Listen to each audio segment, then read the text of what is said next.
अब बेटा यहाँ पर बात करना चाहते हैं, थोड़ा सा हम लोग इसके बारे में पढ़ते हैं कि शायद एक्सेलरेशन थोड़ा छूटा था उसके बारे में। तो देखिएगा एवरेज एक्सेलरेशन क्या है, अगर पढ़ लिया है तो कोई बात नहीं, दोबारा पढ़ लीजिएगा। एवरेज एक्सेलरेशन ऑब्वियसली बात बेटा, change in velocity upon time interval, यानी delta we upon delta t, ये आएगा। तो इसका मतलब एवरेज एक्सेलरेशन ये आया, तो therefore average acceleration equal to हो गया delta we upon delta T equal to v2 minus v1 upon t2 minus t1, क्योंकि चेंज इन वेलोसिटी ये आ गया। तो ये एवरेज एक्सेलरेशन आया। अगर किसी ग्राफ में हम लेते हैं, जैसे वेलोसिटी इधर ले लें, टाइम इधर ले लें, ग्राफ में ध्यान दीजिएगा बेटा, एवरेज एक्सेलरेशन तब पूछा जाएगा जब ग्राफ कर्व हो। मतलब एवरेज देखो बेटा, अगर ग्राफ स्ट्रेट लाइन होगा तब तो जो उसका स्लोप होगा वही एक्सेलरेशन के बराबर होगा। थोड़ा और क्लियर करें, अगर वीटी ग्राफ स्ट्रेट लाइन होगा तो उसका जो स्लोप होगा वो एवरेज एक्सेलरेशन के बराबर होगा। एवरेज एक्सेलरेशन वहां आएगा जहां ग्राफ कर्व है, यानी वेलोसिटी में चेंज हो रहा है और अनियमित हो रहा है। ऐसे केस में आप इसमें एक पॉइंट P1 लीजिए, एक पॉइंट P2 लीजिएगा। ये आप अपने मन से नहीं लेंगे, वो क्वेश्चन में पूछेंगे कि टाइम, जैसे बोल देंगे कि T1 टाइम से T2 टाइम के बीच में एवरेज एक्सेलरेशन बताइए क्या है। तो आप T1 टाइम के करेस्पॉन्डिंग पॉइंट लीजिएगा, ऑब्वियसली बात यहाँ पर V1 की वैल्यू आ जाएगी। T2 टाइम के करेस्पॉन्डिंग पॉइंट ले लीजिएगा, ऑब्वियसली बात यहाँ से V2 की वैल्यू आ जाएगी। फिर आप इनको ज्वाइन कर दीजिएगा। ज्वाइन करने से जो स्ट्रेट लाइन ये बनेगी, इस स्ट्रेट लाइन का स्लोप अगर निकाल लीजिए, ये देखो आएगा डेल्टा V आएगा। इसे आप लिख सकते हैं V2 माइनस V1, और ये आ जाएगा डेल्टा T। ये क्या हो जाएगा T2 माइनस T1। ठीक, तो अगर आप गौर से देखो तो हम यहां पर लिखें, if VT graph is a curve, अगर कर्व है, then draw straight line P1 P2 through points P1 and P2, then slope of, समझिएगा बेटा, slope of this line joining, slope of line P1 P2 अगर आप देखें तो वो क्या आएगा, delta V upon delta T। तो इसका मतलब हुआ slope of line P1 P2 is equal to delta V upon delta T equal to average acceleration, right. तो अगर ग्राफ में पूछा जाए तो दो पॉइंट से ये स्लोप, ये इसका निकालिए, delta V upon delta T, आपको एवरेज एक्सेलरेशन मिल जाएगा। तो ये एवरेज एक्सेलरेशन है। यहीं पर अगर हम तुमसे कहें इंस्टेंटेनियस एक्सेलरेशन बताइए, तो आपको पता है इंस्टेंटेनियस का मतलब बेटा किसी क्षण में बताना है, यानी टाइम डेल्टा T को जीरो की तरफ अप्रोच कराइए। तो आप यहां पर क्या बात करेंगे कि इंस्टेंटेनियस एक्सेलरेशन के लिए क्या करना है, इंस्टेंटेनियस एक्सेलरेशन ए से लिखेंगे। देखो इसका रूल ये है, if delta t is approaching towards zero, बार बार जिक्र आया है, अगर टाइम इंटरवल यानी पहला टाइम और दूसरे टाइम के बीच का अंतर बड़ा कम हो, देन आप जानते हो इंस्टेंटेनियस एक्सेलरेशन हम इसे ए से लिखते हैं, ये ऐसे आएगा, limit delta t is approaching towards zero, delta we upon delta T को आप ऐसे लिख दीजिए। ये तो पता है जब लिमिट हटाते हैं तो डेल्टा को डी लिख देते हैं, तो instantaneous acceleration dv upon dt होता है, ये आएगा। तो ये नेक्स्ट इंफॉर्मेशन आई। बट आप आगे और जा सकते हैं, आप कह सकते हैं v जो होता है वो ds अपॉन dt होता है, एरो लगा सकते हैं। तब आप बताइएगा a इक्वल टू यहां क्या हो जाएगा, a इक्वल टू अगर आप देखें d बाई dt, और v can be replace by ds by dt। तो यानी ये क्या हो गया बेटा, जब दो बार, देखो आप कर क्या रहे हो, एस को एक बार डिफरेंशिएट कर रहे हो और फिर डिफरेंशिएट कर रहे हो, इसको डबल डिफरेंशिएशन या सेकंड डेरिवेटिव कहते हैं। इसको लिखने का बेटा ये तरीका d2s अपॉन dt स्क्वायर। तो इसका मतलब हुआ इंस्टेंटेनियस एक्सेलरेशन का ये भी फार्मूला होगा। तो अगर हम कलेक्ट कर ले तो देयरफॉर हम क्या कह सकते हैं, instantaneous acceleration equal to dv upon dt is equal to d2s upon dt square. Arrow लगा सकते हैं, 1D में एरो की कोई इतनी जरूरत नहीं होती है, क्योंकि जब सीधी लाइन में चीजें हैं तो एक तरफ है तो प्लस, उल्टी डायरेक्शन तो माइनस, तो वेक्टर तो 2D का खेल है, इसलिए हम 2D में पढ़ेंगे भी।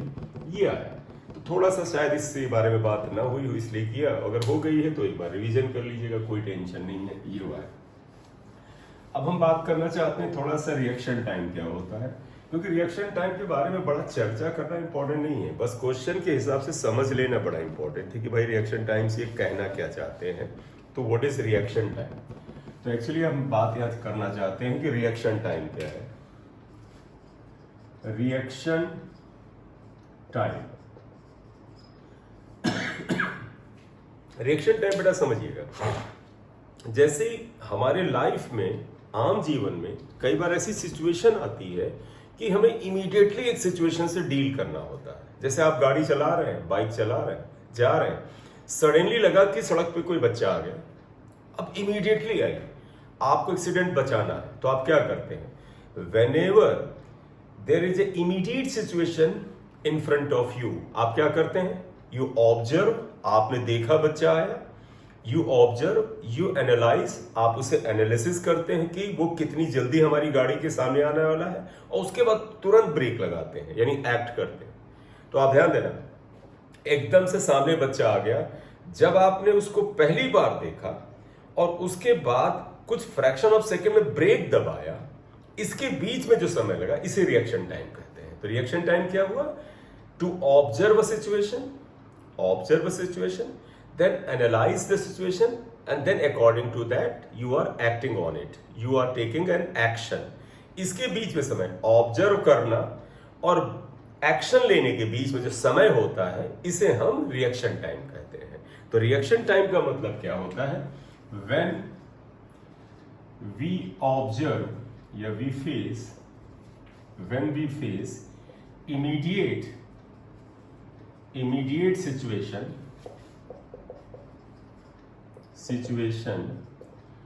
in our life, then we observe, हम इसे ऑब्जर्व करते हैं,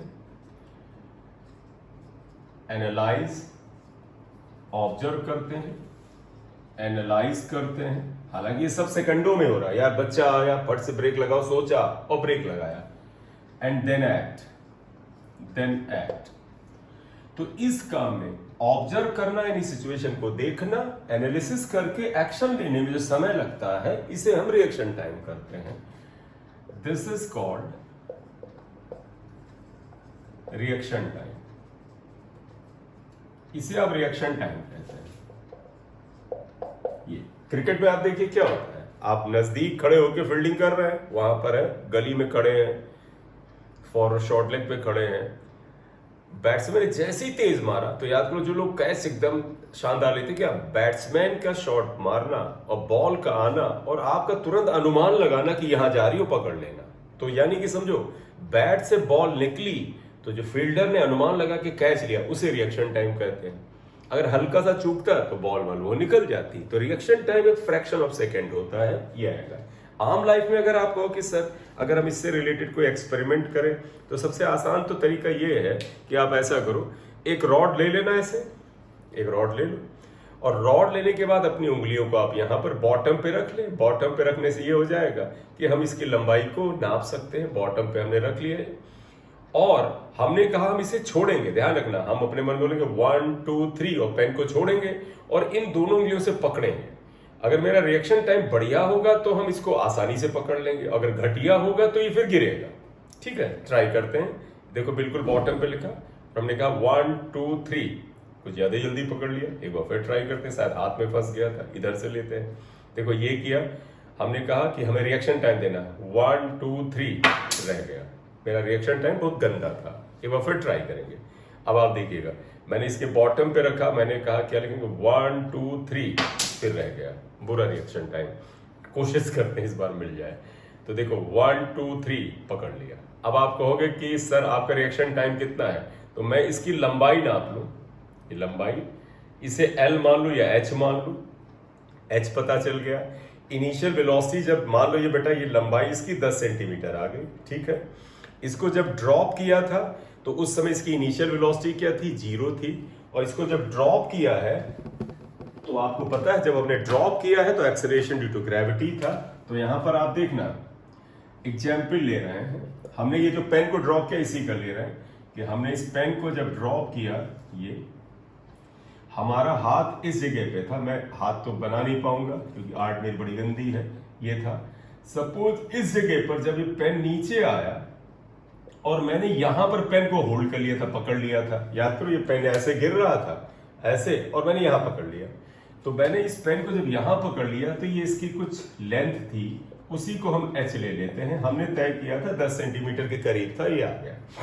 जब ये पेन नीचे गिर रहा था तो ध्यान रखना इसकी इनिशियल वेलोसिटी u0 थी और acceleration due to gravity g जो था -10 था। 10 लेके चलते हैं, आप 9.8 लेना चाहे 9.8 लेके, 10 थोड़ा सा आसान कैलकुलेशन रह गई। तो अगर मैं कहूं व्हाट इज रिएक्शन टाइम, तो सपोज आपकी उंगलियां पेन के बॉटम ए पर थी, आपने पेन को यहां पे पकड़ा, तो अगर हम यहां मान ले let reaction time for holding the pen is t, then आप ऐसे क्या निकालोगे, तो therefore आप क्या निकालोगे, h equal to ut plus half gt square लेते हैं। h क्या है बेटा, ये ध्यान रखना ये पेन ऊपर से नीचे की ओर आया था, ध्यान ये यहीं पे आपने पकड़ा था। तो अगर इसका परफेक्ट डायग्राम बनाए तो आप कहोगे ये पेन आपने यहां पकड़ा था, मैं ऐसे आया था, ये पेन ये नीचे चला गया था और इस जगह पे हमने होल्ड कर लिया था। तो मेरा मतलब H माइनस में है, मैं ये कहना चाह रहा हूं 10 सेंटीमीटर है, 10 इंटू 10 पावर -2 मीटर कर लेना बेटा, 10 पावर -1 मीटर आएगा। तो H को लिख देना 10 पावर -1 मीटर, इनिशियल वेलोसिटी 0 है, प्लस हाफ G को -10 कर लेना। तो देखो G नीचे है माइनस, पेन नीचे की ओर गया तो इसका ये डिस्प्लेसमेंट जो था जो H से लिया है वो भी माइनस, और t फाइंड आउट करना है।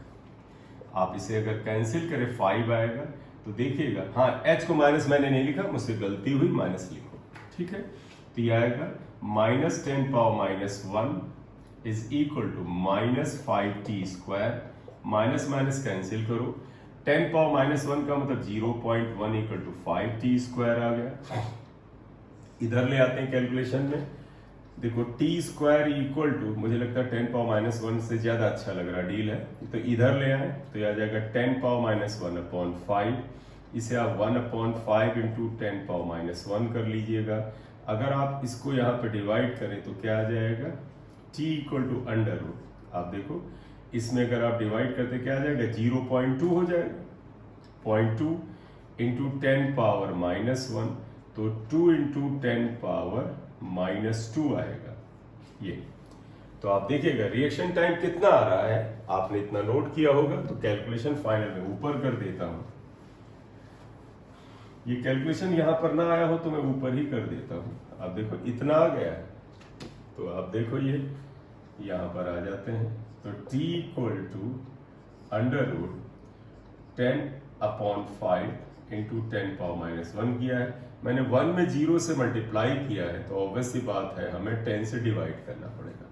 ये 2 आ गया, ये ऊपर जाके माइनस हो जाएगा, 2 इंटू 10 पावर -2 का अंडर रूट आएगा।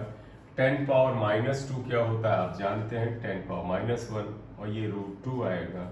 √2 को आप लिख सकते हैं 10 पावर -1, 1.414 होता है। इसलिए रिएक्शन टाइम देखें बेटा 1.414, 10 पावर -1 से डेसिमल इधर और शिफ्ट होगा, 0.1414 सेकेंड इतना आया।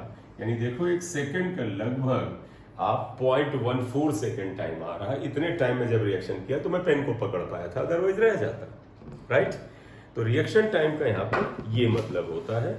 और जब भी ऐसा कोई क्वेश्चन आए तो आप उसे करिएगा। जैसे मैं एक क्वेश्चन और लिख रहा हूँ रिएक्शन टाइम का, आई होप समझ गए होंगे आप। रिएक्शन टाइम बेटा वो टाइम है जब किसी सिचुएशन को ऑब्जर्व करते हैं, कुछ दिमाग में एनालिसिस करते हैं बड़ी जल्दी और फिर एक एक्शन लेते हैं, और उसमें जो छोटा सा समय लगता है उसे हम रिएक्शन टाइम करते हैं। एक क्वेश्चन है, person driving a car with A speed of, जैसे एक क्वेश्चन में लिख रहा हूं, अ person is driving a car with A speed of 72 kilometre per our. तो एक पर्सन इतनी स्पीड से कार को ड्राइव कर रहा है, suddenly sees a boy crossing the road, suddenly sees a boy crossing the road, crossing the road, road को cross कर रहा है, वो उसको देखता है। If the distance moved by the car before, if the distance moved by the car before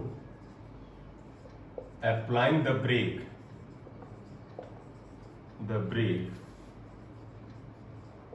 जो before applying the brake is 5 meter, find reaction time। आपको रिएक्शन टाइम बताना।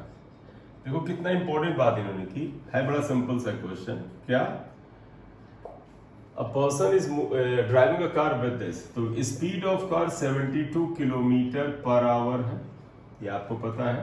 आप इसे मीटर पर सेकंड में करेंगे तो 5/18 करेंगे, 20 मीटर पर सेकंड आ जाएगा, राइट। सभी को पता है मीटर पर सेकंड में, किलोमीटर को करना है मीटर में 1000 से मल्टीप्लाई करना है या 3600 से, तो ऐसा करोगे तो 5/18 आएगा, ये आएगा। तो यहाँ 1000, यहाँ 60 × 60 तब आता है ये, ठीक है, ये आया। अब देखो इन्होंने क्या कहता है, suddenly sees a boy crossing the road, आपने देखा कि सामने बच्चा आया, रोड को क्रॉस कर रहा है। If the distance move by the car before applying the brake, आपने जब तक बच्चे को देखा और सोचा कि ब्रेक लगाए, तब तक कार थोड़ा बहुत तो भैया आगे चली गई होगी, तो इस दौरान कार इतनी दूरी आगे चली गई, तो यहाँ पर है, तो कहते हैं रिएक्शन टाइम लगाओ। बड़ा सिंपल सा फार्मूला है, तुम कहोगे डिस्टेंस कितने के बराबर है, 5 मीटर, रिएक्शन टाइम क्या हो पता करना है। यहाँ कोई एक्सेलरेशन का लफड़ा ही नहीं है, कार कांस्टेंट स्पीड से जा रही थी, आपने ब्रेक अप्लाई किया, तो इसका तो फार्मूला तो यही लगा, v = d/t। वेलोसिटी कितनी है 20, डिस्टेंस कितनी है 5 t, तो यहाँ पर रिएक्शन टाइम क्या है, कैलकुलेट कर डालिए। तो देखो t = कितना हो गया, 5/20, 1/4, यानी 1/4 सेकेंड, यानी 0.25 सेकेंड, ठीक। तो यानी कि उस कार को, बच्चे को देखना और ब्रेक लगाने के दौरान उसको लगभग 0.25 सेकेंड का समय लग गया, ये उसका रिएक्शन टाइम आ गया। क्लियर?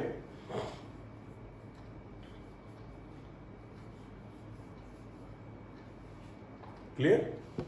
सही। तो ये रिएक्शन टाइम की बात आ गई।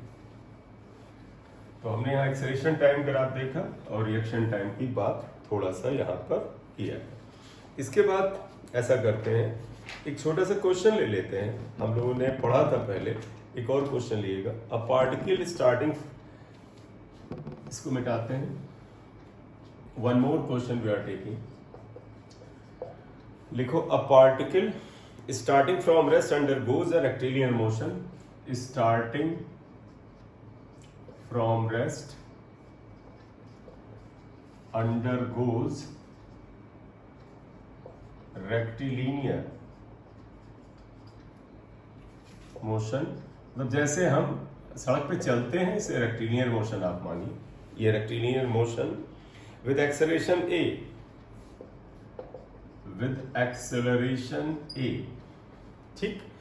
इसका इन्होंने एक एक्सेलरेशन टाइम ग्राफ दे रखा है और पूछा है मैक्सिमम वेलोसिटी आप इसकी बताइए। AT graph is given below, बेटा AT ग्राफ बनाया है, find maximum velocity, maximum velocity आप मैक्सिमम वेलोसिटी बताइए। तो देखो क्या या पार्टिकल स्टार्टिंग फ्रॉम रेस्ट ये आएगा। ग्राफ इन्होंने दिया है, ये इन्होंने इसमें एक एक्सेलरेशन का ग्राफ दिया है, मीटर पर सेकंड स्क्वायर यूनिट ले लिया इसका, तो एसआई यूनिट है, टाइम है, सेकंड में है, ये है, ये ग्राफ है। ग्राफ को इन्होंने ऐसे बनाया, देखो ये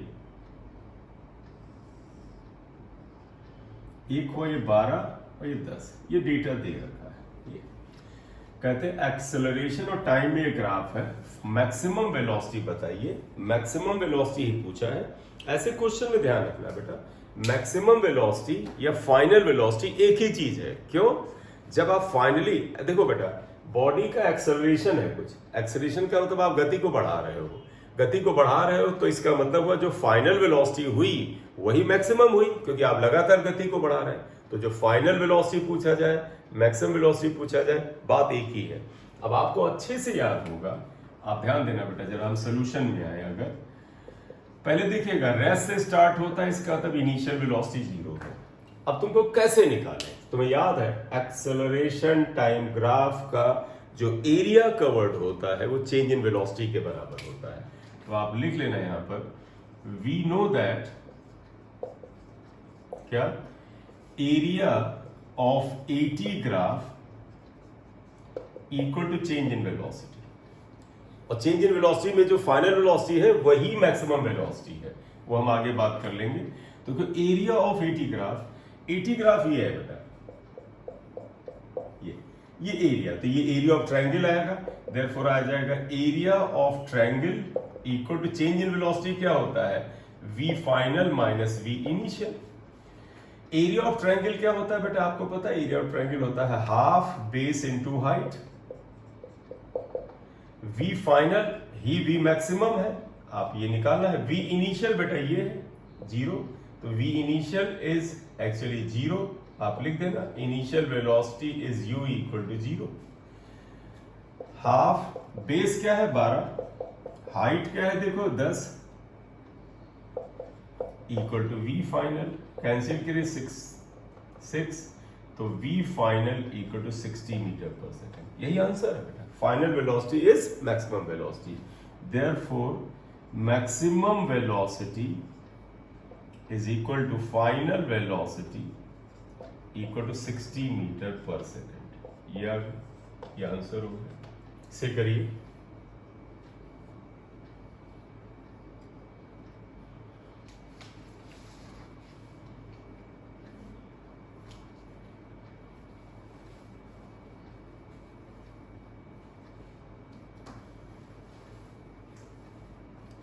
ठीक। चलिए एक क्वेश्चन और करते हैं, तो काफी इंपॉर्टेंट क्वेश्चन है और हम लोग इसे करते हैं। तो रिएक्शन टाइम पे बातचीत कर लिया, ये यहां पर हो गया। इसके बाद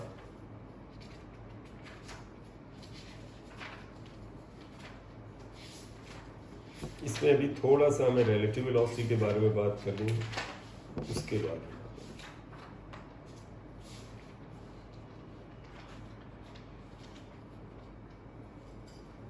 चलिए एक क्वेश्चन है, इसको आप अन्य तरीकों से भी कर सकते हैं, लेकिन हम लोग ग्राफ से करना चाह रहे हैं। ये हुआ है,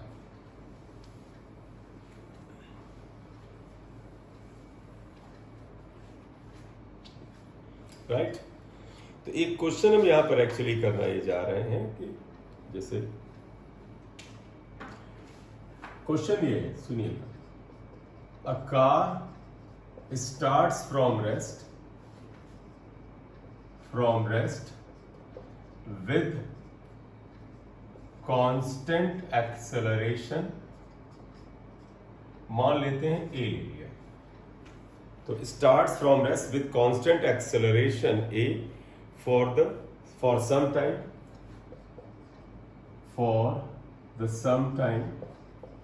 मतलब आप कुछ देरी तक इतना एक्सेलरेशन लगाते हैं जिससे कार की गति जो है वो बढ़ती रहेगी, ठीक है।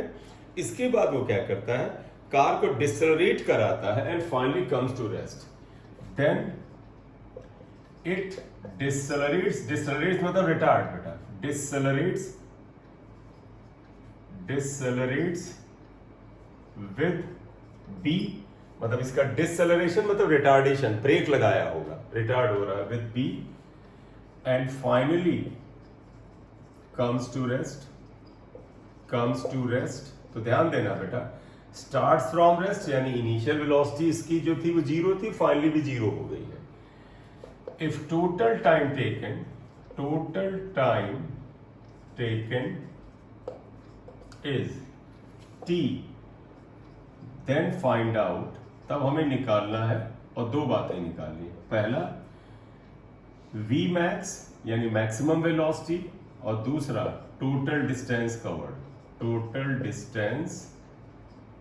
कवर्ड। इस पूरी जर्नी में उसने कितनी टोटल डिस्टेंस कवर की ये बताना है, ठीक है। देखो इस क्वेश्चन को तुम अगर न्यूमेरिकली जाओ, इक्वेशन जो v को du प्लस at एक्सेट्रा लगा उससे भी आ जाएगा, लेकिन उसमें क्या होता है हमें कई बार अच्छे खासे कैलकुलेशन करने पड़ते हैं, और उसके बाद भी पता चलता है कि हमसे आंसर थोड़ा बहुत इधर उधर गड़बड़ हो गया, क्योंकि जब ज्यादा कैलकुलेशन करते हैं चांस ऑफ एरर बढ़ता है। जैसे इस बार भी नीट का पेपर देखिए, जेईई मेंस के भी पेपर लगातार ऐसे आ रहे हैं जिनमें फिजिक्स और मैथ्स में अननेसेसरली लेंथी, कंफ्यूजिंग एंड जैसे कैलकुलेटर यूज करने वाले कैलकुलेशन दे रहे हैं। कैलकुलेशन से जितना बचते हैं हम उतना एरर से दूर होते हैं। तो मैं ये एक्चुअली कहना चाह रहा हूँ, इसको हम फार्मूला लगा के करने के बजाय अगर हम ग्राफ से करें तो फायदा है। तुम कहोगे ऐसा सोचा क्यों? एक्सेलरेशन दिया है, रिटार्डेशन दिया है, यानी है एक्सेलरेशन, और तुम्हें पता है एक्सेलरेशन को हम वेलोसिटी टाइम ग्राफ के स्लोप से दिखा सकते हैं। तो अगर हम इसको, इस इक्वेशन को, इस क्वेश्चन को ग्राफ से करेंगे तो ज्यादा फायदा है, इसीलिए मैंने इसको यहां उठाया है, ठीक है। हमें maximum velocity and total distance cover निकालना है। क्या निकालना है वो आपको क्लियर है, क्वेश्चन आपके सामने है, मुझे क्वेश्चन याद हो गया है, तो मैं इसको सॉल्व करने के लिए भी आपके सामने करता हूं। मैं जब डेटा बोलूंगा तो आप क्वेश्चन को एक बार ध्यान में रखिएगा, ठीक है। क्वेश्चन में इन्होंने क्या बोला था, देखो सोल्यूशन में आ रहे हैं कि एक पार्टिकल शुरुआत में या एक कार शुरुआत में एक्सेलरेट होती है। तो अगर हम इसका ग्राफ बनाए तो बेटा ऐसे बनेगा, सोल्यूशन में आए, देखो अगर आप इधर की ओर ग्राफ में वेलोसिटी ले लेते हैं, वेलोसिटी आपने ले लिया, इवन v से ही दिखा दीजिए, ये v आ गया, ठीक, और इधर आप टाइम ले लीजिए, इधर आप टाइम ले लीजिए, राइट। देखो ये कहते हैं कि शुरुआत में कांस्टेंट एक्सेलरेशन से एक्सेलरेट होता है, तो पता है वेलोसिटी टाइम ग्राफ का जो स्लोप होता है एक्सेलरेशन को बताता है। अगर एक्सेलरेशन कांस्टेंट है इसका मतलब graph will be straight line, क्योंकि स्ट्रेट लाइन का स्लोप 1 होता है, और जब स्लोप 1 होता है तो एक्सेलरेशन 1 होता है, यानी O से लेके A तक ग्राफ जो है वो बता रहा कि एक्सेलरेशन A था। यहां केवल अपनी जानकारी के लिए लिख रहे हैं। फिर क्या कहते हैं, और देखो बेटा इनिशियल वेलोसिटी रेस्ट में भी थी बोला है, तो देखो 0 से स्टार्ट हुआ, वेलोसिटी 0 है, फिर रिटार्ड होता है, रिटार्डेशन ऐसे दिखाएंगे, और फाइनली रेस्ट में आता है। देखो यहां पर भी ये वेलोसिटी की वैल्यू इस जगह पे 0 है। तो पता है इस ग्राफ का स्लोप जो होगा वो b के बराबर होगा। क्यों होगा? क्योंकि रिटार्डेशन है, और रिटार्डेशन में अगर आप ध्यान देना, दाहिनी तरफ चलने के एक्सेलरेशन को अगर प्लस लें तो बाईं तरफ चल अगर एक्सेलरेशन लगे तो माइनस लेंगे, और देखो इस लाइन का स्लोप नेगेटिव आएगा तो इसका तो रिटार्डेशन आएगा। यहां से यहां तक टोटल टाइम t है, इसका मतलब जानते हो बेटा, यहां से यहां तक टोटल टाइम t है। इन्होंने पूछा v मैक्स बताइए, आप खुद बताओ बेटा, यहीं पर वेलोसिटी तो मैक्सिमम होगी। आप खुद सोचो, आप कार चला रहे हैं, एक्सेलरेशन दे रहे हैं, एक्सेलेरेटर लगा रहे हैं, और फिर एक जगह हाईएस्ट पर वेलोसिटी गई, फिर ब्रेक लगाया, ब्रेक लगाने के बाद कार आगे जाके रुक गई, तो वेलोसिटी मैक्सिमम कब थी? तुम कहोगे ब्रेक लगाने से पहले, रिटार्डेशन से पहले। तो यहां पर ये वेलोसिटी v मैक्स है, और ये हमें फाइंड आउट करना है। ग्राफ में भी देख लो v की वैल्यू इससे ज्यादा नहीं, एक बार। दूसरा टोटल टाइम ये है, और इन्होंने पूछा जर्नी में डिस्टेंस कितना आएगा। तो पहले हमें v मैक्स निकालना है, हम अभी काम करते हैं। मान लो ये एंगल θ1 बनाता है, ये एंगल θ2 लिख लो, ये आओ। तो आप देखिएगा, पहला पार्ट करते हैं, या एक साथ सॉल्व करते हैं, दोनों आंसर एक साथ आ जाएंगे, सोल्यूशन करते हैं। तो इसका स्लोप जो होगा एक्सेलरेशन के बराबर होगा। स्लोप OA है, इसे B लिख लेते हैं। Slope of graph OA equal to tan θ1, हाँ tan θ1 is equal to A। अब आ जाओ, therefore a equal to tan theta 1 आया। tan थीटा क्या होगा बेटा, देखो यहां तक ये वैल्यू परपेंडिकुलर और ये बेस, इसे हम कुछ मान लेते हैं। देखो यहां तक टाइम t है, इसे हम t1 मान लेते हैं। तो बात समझ लेना बेटा, ये टाइम t1 हुआ यहां तक, और ये टाइम जो है t2 है, ये सॉरी t है। और अगर आपसे मैं कहूं ये टाइम कितने के बराबर, ये पूरा t है, तो ये t माइनस t1, ये ध्यान रखना, ये t1, ठीक। तो देखो a हम किस ट्रायंगल में, tan theta, a equal to, देखो tan थीटा 1 क्या होगा, परपेंडिकुलर, ये कितने के बराबर, v max upon base t1। तो तुम कहोगे सर v मैक्स निकालना है, चलो निकाल लेते हैं। a t1 आया, इक्वेशन 1 आया। समस्या जानते क्या है, वास्तव में देखो तो आंसर तो यहाँ निकल जाता। एक चीज अगर आपको पता होती तो आंसर निकल जाता, वो क्या, a तो क्वेश्चन में दिया है, इसे आप रख सकते हैं। t1 पता होता मिल जाता। अब हम अगला काम t1 के लिए करना चाहते हैं। हम एक्चुअली जाना चाहते हैं इस ट्रायंगल में। अब लिखोगे इन ट्रायंगल o b, इसे m ले लेते हैं बेटा, ये m आता है, इसको m ले लेते हैं। देखो tan थीटा 2 जो आएगा वो इसके स्लोप b के बराबर होगा। मैं फिर बताऊं बेटा, इस लाइन का स्लोप tan थीटा 2 है, और वो किसके बराबर होगा, रिटार्डेशन b। आप कहोगे सर माइनस, ध्यान रखना अगर हम ये एंगल लेते तो सिर्फ वैल्यू इसकी माइनस आती, चाहे आप ये एंगल लो चाहे ये लो, कि न्यूमेरिकल वैल्यू सेम आएगी। ये वाला एंगल लेने से माइनस आता है, और माइनस को हमें लेना नहीं, क्योंकि हमें रिटार्डेशन की वैल्यू लेके चलना है। तो ये प्रिकॉशन रखना। तो tan थीटा 2 बताओ, tan थीटा 2 क्या होगा, देखो परपेंडिकुलर, यानी tan थीटा को लिखोगे परपेंडिकुलर, ये आया अपॉन बेस, ये आया t माइनस t1, ये बेस इक्वल टू b। जानते हो हम क्या करने जा रहे हैं, हम चाहते हैं कि v मैक्स यहां निकाला है, यहां भी निकाल लें, कंपेयर करते हैं। अभी आखिरी तक तो पता चल जाएगा। v max equal to b t minus t1, symbol पे ध्यान देना, इक्वेशन 2 आएगा। ये v मैक्स दोनों को कंपेयर करते हैं। कंपेयरिंग 1 एंड 2, a को 2 को अगर हम कंपेयर करें तो आप देख सकते हैं क्या आएगा, a t1 equal to b t minus t1। बेटा समझिएगा, अब हमारा पहला पर्पस जानते क्या निकालना है, हम t1 यहां से फाइंड आउट करके यहां रख देंगे तो v मैक्स आ जाएगा।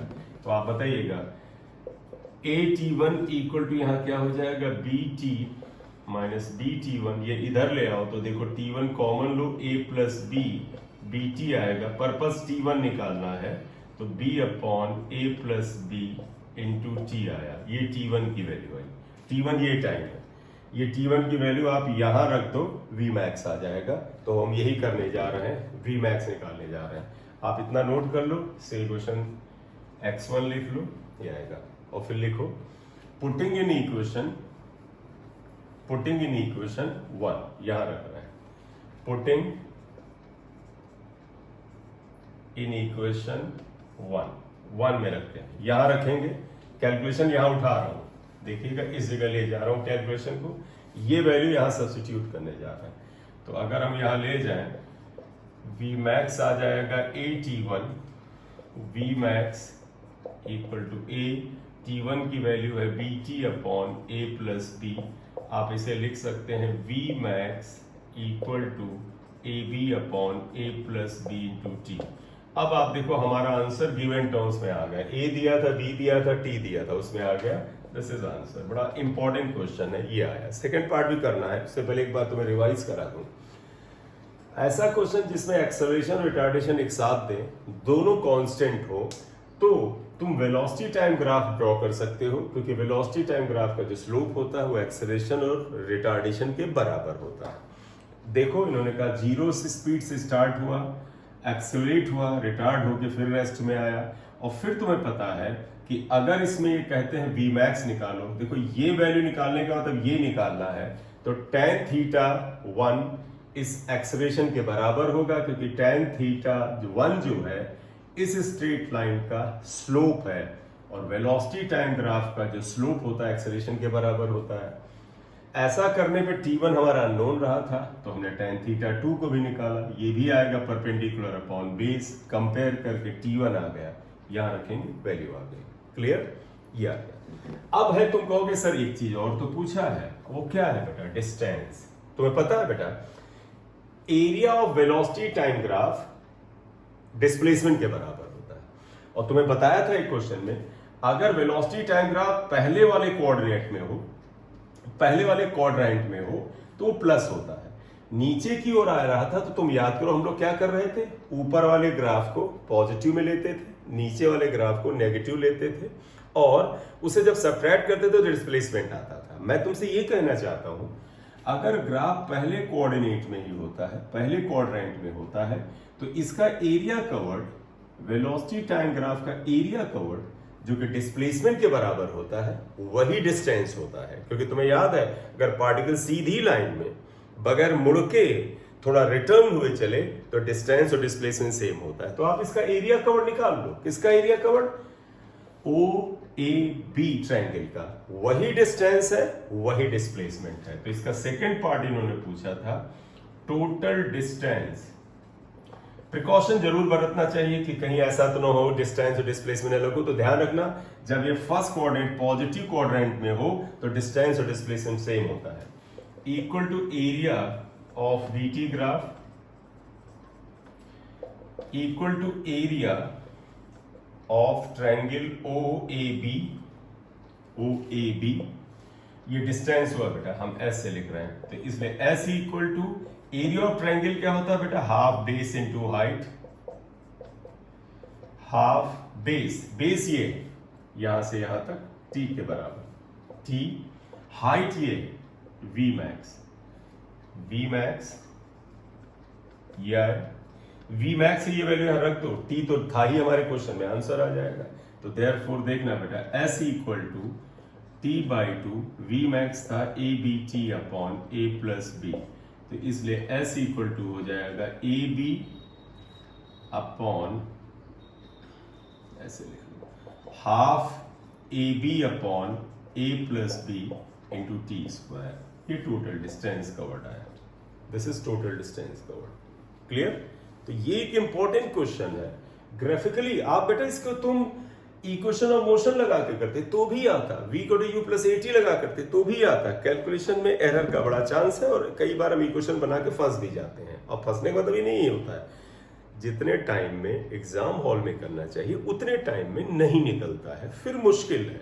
ये तो गड़बड़ होगा, एक दो और ले जाएगा क्वेश्चन। ठीक है, थैंक यू। अगली क्लास में हम इसमें ही, अभी हम 1D में थोड़ा चलना चाहते हैं बेटा, रिलेटिव वेलोसिटी इन 1D पढ़ेंगे। असल में रिलेटिव वेलोसिटी 2D का मेन है, 1D पढ़ेंगे। कुछ सवाल जो ऊंचाई से बिल्डिंग से किए जाते हैं वो करेंगे। तो हो सकता है इसमें हम 1 से 2 लेक्चर और लें, और जैसे ही वो लेक्चर खत्म होंगे हम मोशन इन 2D पे आएंगे। हालांकि मोशन इन 2D में वेक्टर से स्टार्ट करेंगे, और प्रोजेक्टाइल का तो एक लेक्चर हमने पहले डाला था, उसको ही आगे बढ़ाएंगे। ठीक है, थैंक यू वेरी मच।